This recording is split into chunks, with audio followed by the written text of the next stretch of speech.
שלום חברים, היום אני רוצה להראות לכם בובת Ever After I. יש כאלה בובות שאנשים חושבים ש-Ever After I זה אותו דבר כמו Monster High, וזה לא נכון.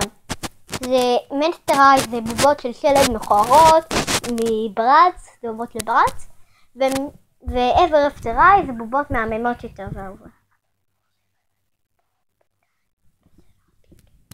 אז הנה, קוראים לבובה הזו אפל וואי.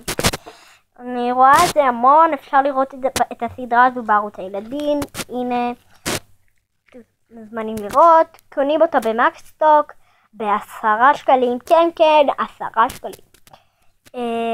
הנה, הבובות האלה שלא יפות ומכוערות ועולות הכי זול ולא שוות, אבל זה הרבה יותר.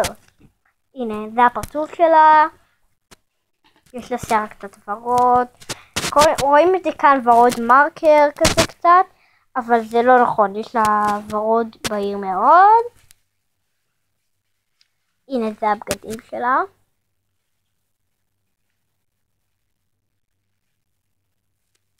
יש לה פה תיק תפוחים כאלה, כי הבת של גיאה. התיק תפוחים האלה זה מפלסטיק.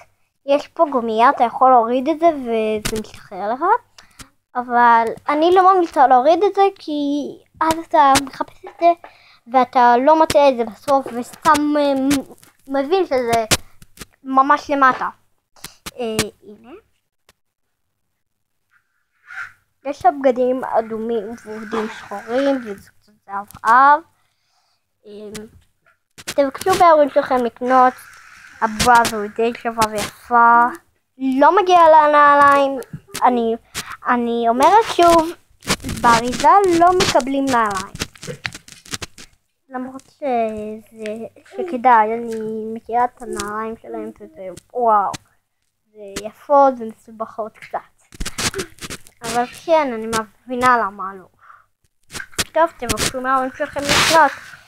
וביי!